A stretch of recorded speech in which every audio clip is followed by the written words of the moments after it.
மத்தேயு எழுதின சுவிசேஷம் 13ஆம் அதிகாரம் 44வது வசனத்தை நீங்க பாருங்க. ஒரே ஒரு வசனம் தான் இருக்காங்க. 44வது வசனம் வாசிங்க பார்க்கலாம். அன்றியும் பரலோக ராஜ்யம் நிலத்தில் புதைத்திருக்கிற பொக்கிஷத்திற்கு ஒப்பாய் இருக்கிறது. அதை ஒரு மனுஷன் கண்டு மறைத்து அதை பற்றிய சந்தோஷத்தினாலே போய் தனக்கு உண்டான எல்லாவற்றையும் விற்று அந்த நிலத்தை கொள்ளுவான். பரலோக ராஜ்யம் நிலத்தில் புதைத்திருக்கிற பொக்கிஷத்திற்கு ஒப்பாயிருக்கிறது. நமக்கு புரியல, ஆனா பாலஸ்தீன மக்களுக்கு புரியும். அடிக்கடி போர்களை சந்தித்த பூமி பாலஸ்தீன பூமி. அடிக்கடி போர் நடக்கும், அடிக்கடி அங்க பிரச்சனைகள், நிறைய யுத்த களங்களை பாலஸ்தீன பூமி இன்னைக்கு நம்ம நியூஸ்ல கேட்டுக்கிட்டே தான் இருக்கிறோம். அங்க என்ன நடந்துகிட்டே தான் இருக்குது? யுத்தம் நடந்து கொண்டே தான் இருக்கிறது, இல்லையா? இப்படி நடக்கிற நேரத்தில் ஊரை விட்டுட்டு வெளியே ஓட வேண்டிய நிலைமை சில நேரத்தில் வரும்போது அந்த தங்களுடைய பொக்கிஷங்களை பாதுகாப்பதற்கு அந்த காலத்தில் யாருக்கும் என்ன வசதி கிடையாது. Bank safe deposit lockers facilities எல்லாம் அன்னைக்கு கிடையாது, இல்லையா? அதனால் அவனுக்கு சேஃப் டெபாசிட் லாக்கரை எதுன்னு கேட்டிங்கன்னா எதுதான்? அவனுடைய பூமி தான். அதுக்குள்ளே தோண்டி மறைச்சி வச்சுட்டு ஓடி போயிடுவான் அவன்.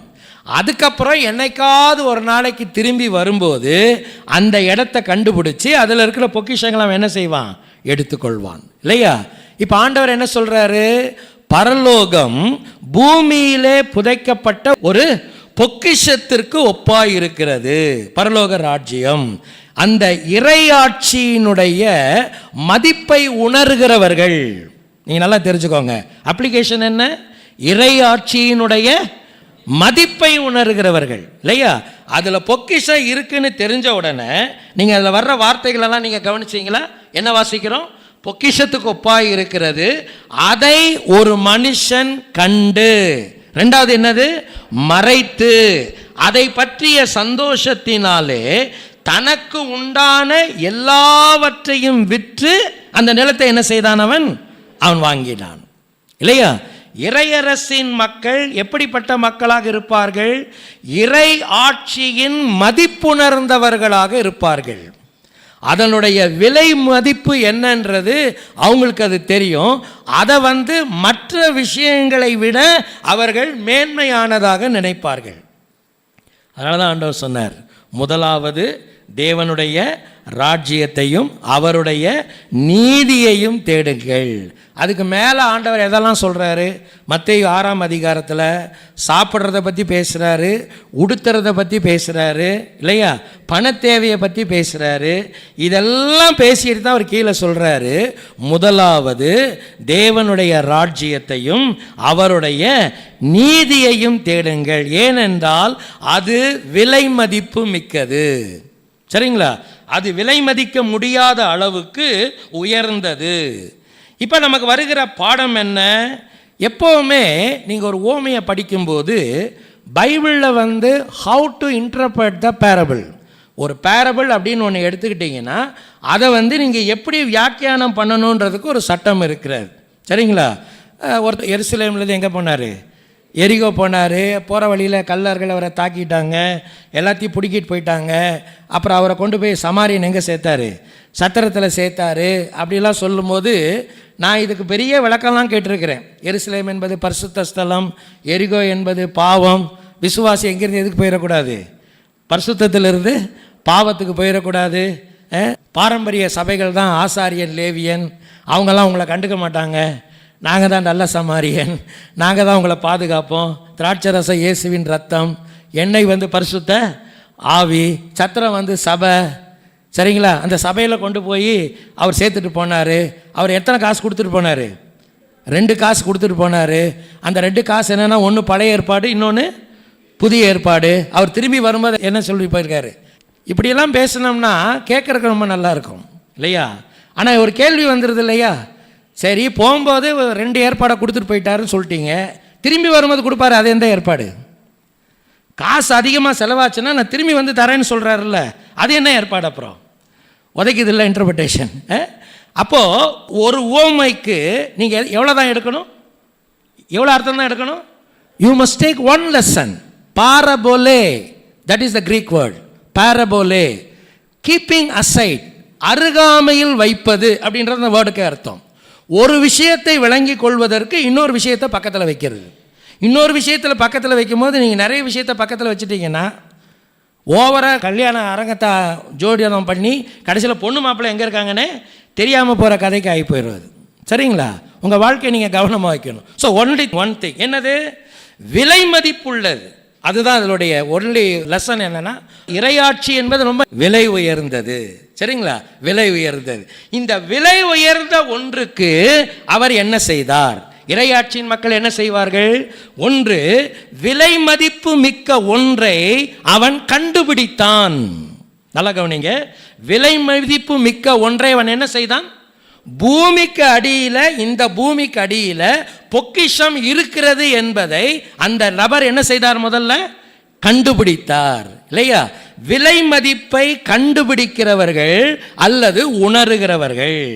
இறையாட்சியின் விலை மதிப்பை நீ கண்டுபிடித்திருக்கிறாயா? உணர்ந்திருக்கிறாயா? கண்டுபிடித்திருக்கிறாயான்னு அர்த்தம் என்ன தெரியுங்களா? மற்றதை விட அது ஸ்பெஷல்னு நீங்கள் உணர்ந்திருக்கிறீங்களா? இன்னைக்கு நம்முடைய பக்தி எல்லாமே உலக வாழ்க்கைக்கு தான். இல்லையா? நம்முடைய பக்தி எல்லாமே உலக வாழ்க்கைக்கு தான். உலகத்தில் நான் நல்லா இருக்கணும், உலகத்தில் எனக்கு அது கிடைக்கணும், இது கிடைக்கணும், அப்படி இருக்கணும், இப்படி இருக்கணும், அதுக்கு தான் பக்தி வாழ்க்கை. இல்லையா? இரண்டாவது, விலைக்கிரயம் செலுத்த தீர்மானம் உள்ள ஒரு வாழ்க்கை. இப்போ என்ன வாசிக்கிறோம் தெரியுங்களா? இந்த ஒரே வசனத்தில் நீங்கள் பாருங்கள், என்ன வாசிக்கிறோம்? அதை ஒரு மனுஷன் கண்டு மறைத்து அதை பற்றிய சந்தோஷத்தினாலே போய் தனக்கு உண்டான, நீங்க இந்த வார்த்தையை, தனக்கு உண்டான எல்லாவற்றையும் விற்று. இல்லையா?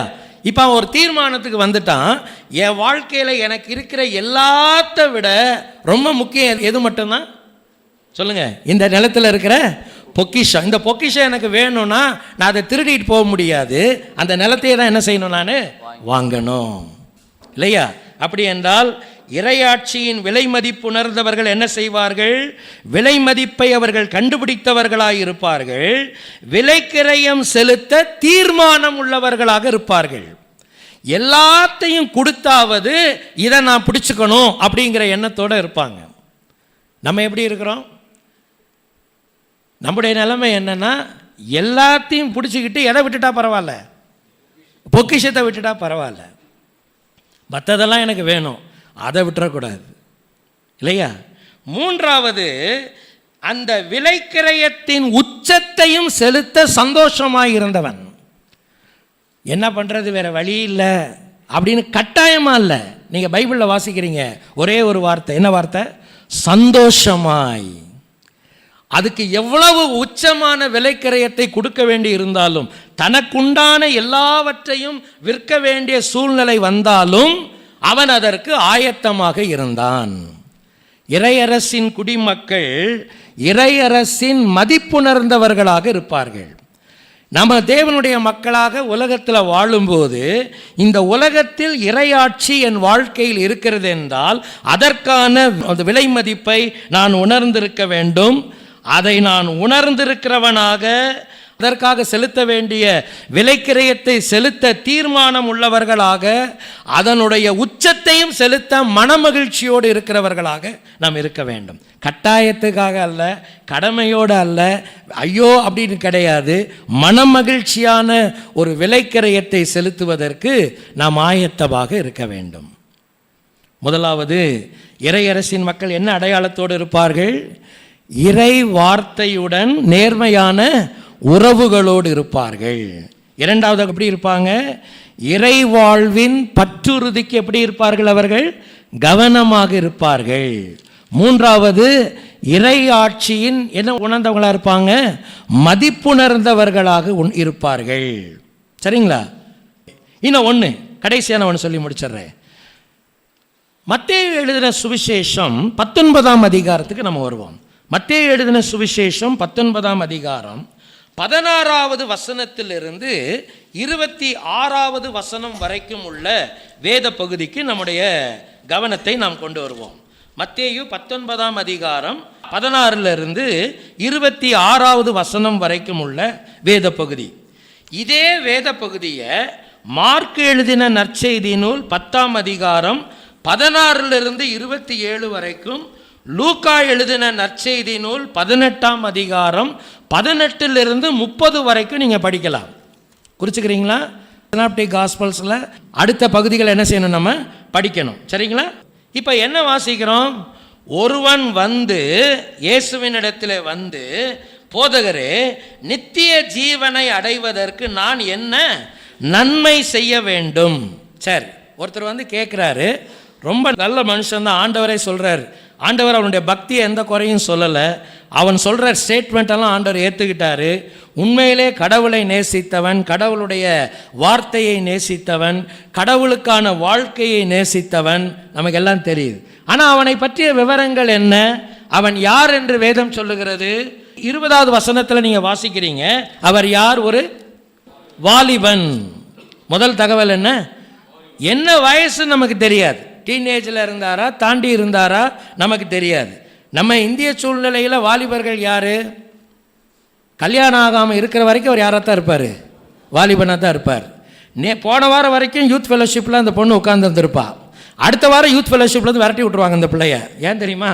உனக்கு போன வாரம் என்ன ஆயிடுச்சு? அப்போ 18 வயசில் இருந்தாலும் சரி, 20 வயசில் இருந்தாலும் சரி, அவ்வளோதான் கழிச்சு விட்ருவாங்க. ஆனால் ஒரு 40 வயசில் இருந்தாலும் எதுக்கு வரலாம்? கல்யாணம் ஆகாமல் தான் எங்கே வரலாம்? அவர் யூத் ஃபெலோஷிப்புக்கு வரலாம். அதான் நம்ம கட்டுப்பாடு இல்லையா? அங்கே எப்படின்னு தெரில, வாலிபன் அப்படின்னு சொல்லுது. இப்போ வந்தவன் யார்? ஒரு வாலிபன். சரிங்களா? சரி, இன்னொருத்தர் என்ன சொல்கிறார் பாருங்க.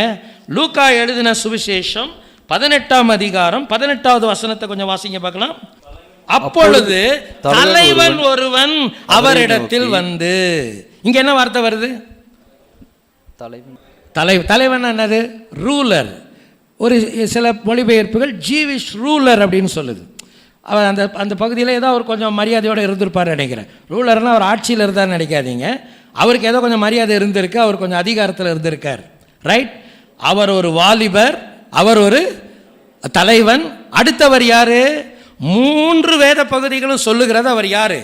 ஐஸ்வர்யவான். அவர் யார்? அவர் ஐஸ்வர்யவான். இப்போ சொல்லுங்க பார்க்கலாம், அவர் யார்? வாலிபன், தலைவன், ஐஸ்வர்யவான்.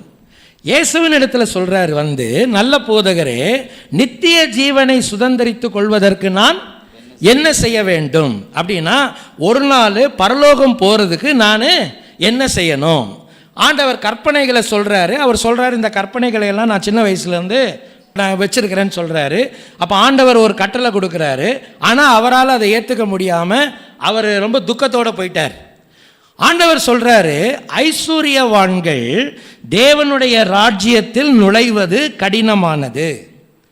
அவன் கேட்ட கேள்வி என்ன? நித்திய ஜீவனை சுதந்திரித்துக் கொள்வதற்கு நான் என்ன செய்யணும்? ஆண்டவர் சொன்ன வார்த்தை என்னது? ஐஸ்வர்யவான்கள் தேவனுடைய, அதாவது விண்ணகம், விண்ணரசு அப்படின்ற 2 வார்த்தையை நீங்கள் இந்த இடத்துல புரிஞ்சுக்கணும். விண்ணகத்திற்கு போவதற்கு என்ன செய்ய வேண்டும் அப்படின்றது அவனுடைய கேள்வி. ஆண்டவர் சொல்றாரு, விண்ணரசுக்குள்ள நுழையிறதே இவனுக்கு என்னவா இருக்குது? புரியுதா உங்களுக்கு? அப்படின்னா அர்த்தம் என்ன? உலகத்தில் இறையாட்சியை ஏற்றுக்கொள்ளாத மனிதன் ஒருபோதும் எங்கே போக முடியாது? பரலோகத்துக்கு சொல்லுங்க, போக முடியாது. விண்ணகம், விண்ணரசு, தேவனுடைய ராஜ்யத்தில் நுழைவது எவ்வளவு கடினமானது அப்படின்னு ஆண்டவர் சொல்றார். அதுக்கு தான் ஒட்டகம் ஊசியின் காது இல்லையா? நிறைய விளக்கம் சொல்கிறாங்க. உண்மையிலே ஊசி வாசல்னு ஒரு வாசல் இருந்துச்சு அப்படின்னு சொல்கிறாங்க. இல்லை, ஆண்டவர் அது ஒரு உதாரணத்துக்கு தான் சொல்கிறாரு. ரைட், ஒன்றே ஒன்று புரியுது. சின்ன ஒரு ஊசி கண்ணில் பார்க்க முடியாத அளவு ஓட்டையில் ஒரு பெரிய ஒட்டகம் என்ன செய்ய முடியாது? நுழைய முடியாது. சின்னது பெரியது அப்படின்றது தான் அங்கே உள்ள வித்தியாசம். இப்போ நமக்கு வர்ற பாடம் என்ன? இந்த மனிதன் நம்ம கற்றுக் கொடுக்குற பாடம் என்ன? இறையரசின் மனிதனாக, குடிமக்களாக இருப்பவர்கள் அவர்கள் எப்படிப்பட்ட மக்களாக இருப்பார்கள்?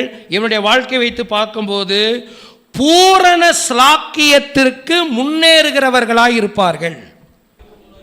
இவன் வாழ்க்கையில் கடவுள் இருந்தாரா? யெகோவா பற்றி உனக்கு தெரியுமா? தெரியும். கடவுளுடைய வார்த்தையை பற்றி தெரியுமா? தெரியும். நித்திய ஜீவன் ஒன்று இருக்குன்னு அவனுக்கு தெரியுமா? தெரியும். இல்லையா? ஆண்டவர் சொல்லுகிற ஒரு வார்த்தை என்னவென்றால், மத்தேயு எழுதின சுவிசேஷம் 19ஆம் அதிகாரத்தில் நீங்கள் பார்க்கும்போது எனக்கு கற்றுக் கொடுக்கிற பாடம் என்னவென்றால், இவன் என்ன நினச்சிட்டு இருக்கிறான், எனக்கு இருக்கிறது போதுமானது, நான் இருக்கிற நிலையில் நான் திருப்தியோடு இருக்கிறேன், எனக்கு இதுவே எனக்கு என்னது போதுமானது அப்படிங்கிற நிலைமையில் அவன் வாழ்ந்துகிட்டு இருக்கிறான்.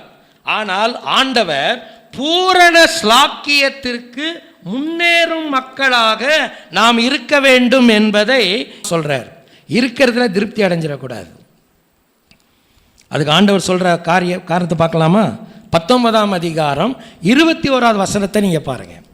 19ஆம் அதிகாரம் 21 வாசிக்கலாமா? அதற்கு இயேசு, நீ பூரண சற்குணனாய் இருக்க விரும்பினால் போய் உனக்கு உண்டானவைகளை விற்று. அங்க வர்ற வார்த்தை என்ன தெரியுங்களா? பூரண சற்குணனாக இருக்க விரும்பினால். பொதுமொழிபெயர்ப்பு சொல்ற ஒரு அர்த்தம் என்னன்னா, நிறைவுள்ளவனாக நீ இருக்க விரும்பினால். பூரண சற்குணன் அப்படிங்கிற வார்த்தைக்கு பொதுமொழிபெயர்ப்பு சொல்ற ஒரு வார்த்தை என்னவென்றால், என்ன உள்ளவனாக?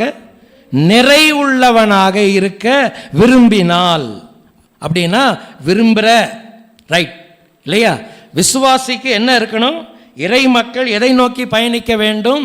பூரண ஸ்லாக்கியத்தை நோக்கி முன்னேற்றம் கொள்ளுகிறவர்களாக இருக்க வேண்டும். அந்த பூரணத்தை நோக்கி பயணிப்பதற்கான ஆர்வம் நமக்கு இருக்க வேண்டும். அவங்ககிட்ட இருந்துச்சு. ஆண்டவர் சொல்றார், விரும்பினால் அப்படின்னா இன்னும் கொஞ்சம் உனக்கு வேணும். என்ன நினைச்சிட்டு வர்றேன்னு சொன்னானா, இப்போ இருக்கிற எல்லா தகுதிகளையும் ஆண்டவர் கேட்டுட்டு, ஓகே இந்தா உனக்கு டோக்கன் பிடி, உனக்கு பரலோகத்தில் இத்தனாவது இடம், உனக்கு ரூம் என்ன செஞ்சாச்சு, அலாட் பண்ணியாச்சுன்னு சொல்லுவார்னு அவன் நினச்சிக்கிட்டு இருக்கிறான். விபச்சாரம் செய்யக்கூடாது, தாய் தகப்பன கணம் எல்லாம் ஓகே சார். ஆண்டவர் மறுப்பு சொன்னாரா? சொல்லுங்க. இல்லை நீ பொய் சொல்கிறேன்னு சொன்னாரா? இல்லை. மார்க் ஒரு வார்த்தையை பயன்படுத்துகிறார். இயேசு அவனிடத்தில் அன்பு கூர்ந்து, நீங்கள் அந்த வார்த்தையை கவனிக்கலாம், மார்க்கில் வாசிக்கலாம். எப்படி? அவனிடத்தில் அன்பு கூர்ந்து அவனை உற்று பார்த்து அவனிடத்தில் அதை சொன்னார். இப்போ என்ன தேவை? பூரணத்தை நோக்கி பயணிப்பதற்கான ஒரு ஆர்வம் எனக்கு தேவை. நான் இருப்பதிலேயே திருப்தி அடைந்து விடக்கூடாது, நான் இன்னும் பூரணத்தை நோக்கி பயணிக்க வேண்டும். இருக்கிறதுக்கான சர்டிஃபிகேட் வாங்கிட்டு போதுன்ற நிலையில் இருந்துடக்கூடாது. நம்ம நிறைய பேர் கிறிஸ்தவ வாழ்க்கையை அந்த லெவலில் தான் வாழ்ந்துட்டுருக்குறோம். இருக்கிறது எனக்கு போதுமானது. ஞாயிற்றுக்கிழமையான சர்ச்சுக்கு போயிடுறோம், அந்த ஊழியம் இந்த ஊழியம் இந்த ஊழியம் எல்லாம் எங்கேஜ் ஆயிடும். இனி இதை விட என்ன வேணும்? ஆண்டவர் சொல்றார், இல்லை, பூரணத்தை நோக்கி இன்னும் முன்னேற வேண்டும் என்கிற அந்த ஆர்வம் எனக்குள்ளே இருந்து கொண்டே இருக்க வேண்டும். இந்த ஆர்வத்தை என்றைக்கு இழக்கிறாயோ அன்றைக்கு நீ இறையரசின் குடிமகனாக நீடிப்பதோ அதை அனுபவிப்பதோ மிக கடினமானது. இரண்டாவது, மையத்தை சீர்படுத்த விருப்பம் கொண்டவர்கள். இறையரசின் ஸ்லாக்கியத்திலே பூரண ஸ்லாக்கியத்திற்கு முன்னேறுகிறவர்கள் என்ன செய்வார்கள்? வாழ்க்கையின் மையத்தை சீர்படுத்த அவர்கள் முன் வருவார்கள். என்ன மையம்? கேள்வி வருதா இல்லையா? என்ன மையம்? இப்போ ஆண்டவர் சொன்னதை நீங்கள் படிங்க. 19ஆம் அதிகாரம் 21வது வசனத்தை கொஞ்சம் படிங்க பார்க்கலாம். அதற்கு இயேசு, நீ பூரண சற்குணனாய் இருக்க விரும்பினால் போய் உனக்கு உண்டானவைகளை விற்று தரித்திரருக்கு கொடு, அப்பொழுது பரலோகத்தில் உனக்கு பொக்கிஷம் உண்டாயிருக்கும், பின்பு என்னை பின்பற்றி வா என்றார். இப்படி சொல்றாரா? மார்க்கில் வாசிங்க அதே வசனத்தை, 10ஆம் அதிகாரம் 21 நினைக்கிறேன் நான். இயேசு அவனை பார்த்து அவனிடத்தில் அன்பு கூர்ந்து உன்னிடத்தில் ஒரு குறைவு உண்டு, நீ போய் உனக்கு உண்டானவைகளை எல்லாம் விற்று தரித்திரருக்கு கொடு, அப்பொழுது பரலோகத்திலே உனக்கு பொக்கிஷம் உண்டாயிருக்கும், பின்பு சிலுவையை எடுத்துக்கொண்டு என்னை பின்பற்றி வா என்றார். இப்ப என்ன வார்த்தைகள் வித்தியாசப்படுது அங்கே இங்கேயும்? மத்தேயுல என்ன சொல்றாரு? என்னை பின்பற்றி வா. மார்க் என்ன சொல்றாரு? சிலுவையை எடுத்துக்கொண்டு என்னை பின்பற்றி வா. இப்ப இவருடைய மையம் எங்கே இருக்கிறது? இந்த வாலிபனுடைய மையம் இவ்வளவு நாள் எங்க இருந்தது? அவனுடைய மையம் வேற ஒரு இடத்துல இருந்தது. எந்த ஒரு யூத ரபியும் இந்த வார்த்தையை சொல்ல துணிய மாட்டான். பின்னால வா அப்படின்னு எவனும் சொல்ல மாட்டான். அப்படி சொல்றவன் என்ன சொல்றதா கருதப்படுவான்? தேவ தூஷணம் சொல்கிறதா கருதப்படும். எவனும் சொல்ல மாட்டான். எந்த யூத ரபிக்கும் அந்த தைரியம் இருக்காது. ஃபாலோ மீன்னு அவன் சொல்லவே மாட்டான். அவன் கடவுளுடைய வார்த்தையை சொல்லி இந்த கொள்கைக்கு பின்னால் வான்னு வேணால் கூப்பிடுவானே தவிர யார் பின்னால் வான்னு சொல்ல மாட்டான், ஏன் பின்னால் வான்னு சொல்ல மாட்டான். ஆனால் இயேசுநாதர் தைரியமாக சொன்னார், யாரை பின்பற்றி வா, உன் வாழ்க்கையின் மையம் வேறொரு இடத்தில் இருக்கிறது, அந்த மையத்தை எனக்குள் கொண்டு வா, நான் கிறிஸ்து, என்னை. யெகோவா கடவுள் இருக்கிறாரே, அப்புறம் என்ன? ஆண்டவர் சொன்னார், யெகோவா கடவுளை நீ பின்பற்றுகிற மனிதனாய் இருப்பாயானால் உன்னுடைய மையத்தை நீ யாருக்குள்ள வைக்கணும் இனிமேல்? சொல்லுங்க, எனக்குள், என்னை. அப்புறம் என்ன வார்த்தை? சிலுவை, இல்லையா? சிலுவை அப்படிங்கிற வார்த்தை இன்னைக்கு நமக்கு ரொம்ப புனிதமான வார்த்தை. கழுத்திலிருந்து கல்லறை வரைக்கும், கோச்சிக்காதீங்க, சும்மா ஒரு சிரிப்புக்காக சொல்கிறது தான். கழுத்தில் தொங்க விடுறது ரொம்ப சந்தோஷமாக. அது எது வரைக்கும் பிரயாணிக்குது? அது கல்லறை வரைக்கும். ரொம்ப பெருமையாக வச்சுக்கிறோம். ஆனால் இயேசுநாதர் சிலுவையில் மரிக்கிறதுக்கு முன்னால் சிலுவைக்கு இருந்த மரியாதை என்ன நமக்கு தெரியும்ல? அது எதுக்கு சமமானது? நமக்கு இன்னைக்கு ஈக்குவலாக அதை என்ன சொல்லலாம்? ஒரு தூக்கு கயிறுக்கு என்னவானது? அது சமமான. அப்படி தானே? கொலையாளிகளை எதை வச்சு கொள்கிறாங்க இப்போ? நம்ம நாட்டில் என்ன முறை தான் இருக்குது? தூக்கு கயிறு. சில நாடுகளில் எலக்ட்ரிக் சேர், அப்படி நிறைய இருக்குது. தூக்கு கயிறுன்னு வச்சுக்கோங்களேன். இப்போ அவனுக்கு அது எப்படி சிலுவையை எடுத்துக்கொண்டு வா அப்படின்னு சொல்லும்போது அவன் காதில் அது எப்படி விழுந்திருக்கும்? தூக்கு கயிறு எடுத்துக்கிட்டு என் பின்னால் வா அப்படின்னு நான் சொன்னவங்களுக்கு எப்படி இருக்கும்? அப்படி தான் அவன் காதில் விழுந்திருக்கும். அது ஐயையோ, என்ன வார்த்தையை பயன்படுத்துகிறார் இவர்? அவமானம், இல்லையா? பாடு, உபத்திரவம், நிந்தை, இதனுடைய ஒத்த மடிவம் தான் என்னது? சிலுவை. அதை தூக்கிட்டு வர சொல்கிறாரு. இறையரசின் மக்கள் பூரண ஸ்லாக்கியத்திற்கு நேராய் அவர்கள் முன்னேற வேண்டுமானால் பூரணத்தை நோக்கிய பயணத்திற்கான ஆர்வம் அவனுக்கு இருக்க வேண்டும். திருப்தி நிலை அடைந்து விடக்கூடாது. போதும் என்ற மனநிலை ஆபத்தானது. இரண்டாவது, நான் என்னுடைய மையத்தை சீர்படுத்த முன்வர வேண்டும். என்னுடைய மையம் கிறிஸ்து, என்னுடைய மையம் சிலுவை. ஆண்டவர் சொன்னார்ல, சிலுவையை எடுத்துக்கொண்டு என்னை பின்பற்றி வா. இப்போ நம்ம இதை எப்படி எடுத்துக்கிறது? எங்கள் ஏரியாவில் ஒரு விஐபி இருந்தார், இறந்து போயிட்டார். ஒவ்வொரு பெரிய வெள்ளிக்கிழமை அன்னைக்கும் ஒரு 7 கிலோமீட்டர் ஒரு சாதாரண ஒரு மூங்கில் குச்சியில் ஒரு குழந்தை கூட தூக்கிடும். அதை அந்த மாதிரி குச்சியில் ஒரு பெரிய ஒரு சிலுவையை செஞ்சு ஒரு காவி உடையை போட்டுக்கிட்டு ஒரு 7 கிலோமீட்டர் நடந்தே போவார். அவர் கூட மற்ற அவருடைய விசிறிகள் நடந்து போயிட்டு வருவாங்க. கேட்டால் அவர் சொல்வார், இயேசுநாதர் எனக்காக சிலுவையை சுமந்தார், நானும் சுமக்கிறேன்னுவார். நம்ம அப்படி ஏதாவது எடுத்துக்க முடியுமா? What does that mean? சிலுவையை சுமத்தல் என்கிற வார்த்தையை ஒரே வடிவத்தில் நான் உங்களுக்கு சொல்லட்டுமா? நான் கற்றுக்கொண்டதை, கிறிஸ்துவினால் வடிவமைக்கப்பட்ட வாழ்க்கை முறை. சொல்லுங்க பார்க்கலாம். கிறிஸ்துவினால் வடிவமைக்கப்பட்ட வாழ்க்கை முறை. அந்த வாழ்க்கை முறைக்கு ஆண்டவர் வச்ச பேர் தான் என்ன பேர்? சிலுவை. அது இடுக்கமான வாசல் வழியாய் பிரவேசிப்பதாக இருக்கலாம். சரிங்களா? அது இடுக்கமான வாசல் ஆண்டவர் சொன்னார் பார்த்தீங்களா? அந்த இடுக்கமான வாசல் கிறிஸ்துவினால் வடிவமைக்கப்பட்ட வாழ்க்கை முறை. அந்த வாழ்க்கை முறைக்கு தன்னை உட்படுத்தி கொள்ளாதவன் ஒருபோதும் இறையரசினுடைய பூரண ஸ்லாக்கியத்திலே அவன் என்ன செய்ய மாட்டான்? முன்னேற்றத்தை காணவே மாட்டான். இன்னைக்கு கொஞ்சம் யோசிங்க, உங்கள் வாழ்க்கையின் மையம் எங்கே இருக்கிறது? உங்கள் வாழ்க்கையின் மையம் எங்கே இருக்கிறது? அந்த மையத்தை தான் கொஞ்சம் ஆண்டவர் மாற்ற சொல்கிறார். அந்த மையத்தெல்லாம் மாற்றிடு. என்ன சென்டர் பண்ணிடு, சிலுவைக்கு வந்துரு, உனக்கு உண்டானவைகளெல்லாம் என்ன செஞ்சிரு, வித்துரு, இல்லையா? மையத்தை மாற்று. வாழ்க்கையின் மையத்தை நீங்கள் சீர்படுத்தாத வரைக்கும் ஒருபோதும் பூரண ஸ்லாக்கியத்தில் முன்னேற்றம் நமக்கு இருக்கவே இருக்காது. மூணாவது, நான் இந்த விஷயத்தில் உங்களுக்கு சொல்ல விரும்புகிற காரியம், தங்களின் சுகங்களை இழக்க ஆயத்தமாக இருக்கிறவர்கள், உலக வாழ்க்கையின் சுகங்களை தேவைப்படும் போது இழக்க முன் வராதவர்கள் ஒருபோதும் தேவராஜ்யத்தின் ஸ்லாக்கியத்தில் முன்னேற்றம் காணவே முடியாது. இவன் பணக்காரன் இன்ட்ரடியூஸ் பண்ணிக்கிட்டானா இயேசுநாதர்கிட்ட. பைபிளை படிக்கும்போது நமக்கு கொஞ்சம் கற்பனை வேணும். ரொம்ப கற்பனைக்கு போயிடாதீங்க, ஆபத்து. கொஞ்சம் கற்பனை வேணும். அவர் கை கொடுத்து இயேசுநாதர்கிட்ட நான் இன்னார், எனக்கு பேங்க் பேலன்ஸ் இவ்வளோ இருக்குது, நான் இவ்வளோ பெரிய கோடீஸ்வரன் எதுவும் சொன்னாரா? ஒன்றும் சொல்லலைல்ல. அவர் என்ன கேட்டார்? நித்திய ஜீவனை சுதந்திரத்துக் கொள்றதுக்கு நான் என்ன செய்யணும்? பதில் வந்துருச்சா? பதில் வந்துச்சா இல்லையா? பதில் வந்துருச்சு. என்னது? இதுதான் பதில். இப்போ பைபிளில் என்ன வாசிக்கிறோம்? அந்த வாலிபன்,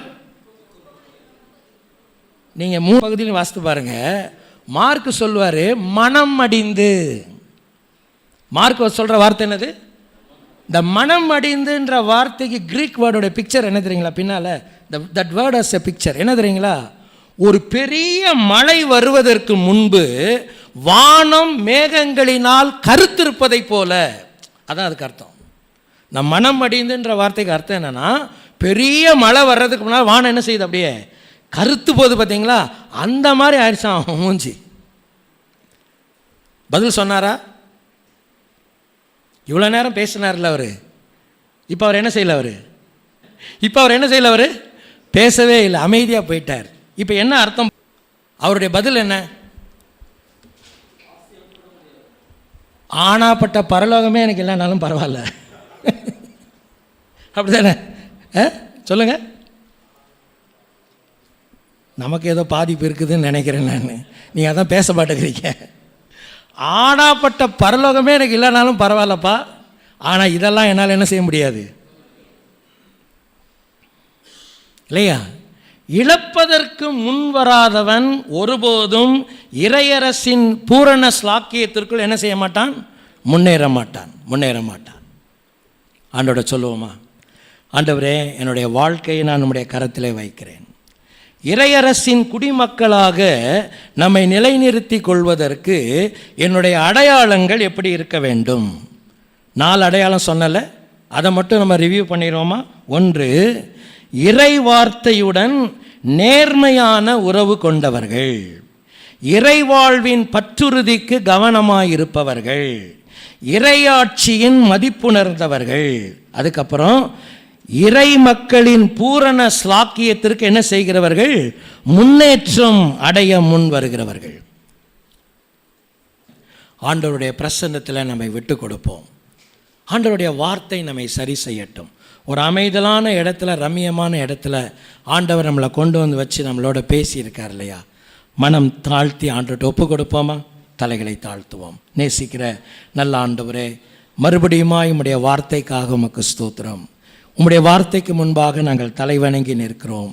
எங்களை சீர்படுத்தும், எங்களை உருவாக்கும், எங்களை பண்படுத்தும், பயன்படுத்தும். இயேசுவின் நாமத்தில் பிதாவே. தேவாவியால் தூண்டப்பட்டவர் அனலான மக்கள், மீட்பர் இயேசுவின் சிநேகமானவர் அனலான மக்கள், தேவ கட்டளை கீழ்ப்படிந்தவர் அனலான மக்கள், வானளாவிய காட்சி பெற்றவர் அனலான மக்கள். அபாகா, அபாகா, அபாகா.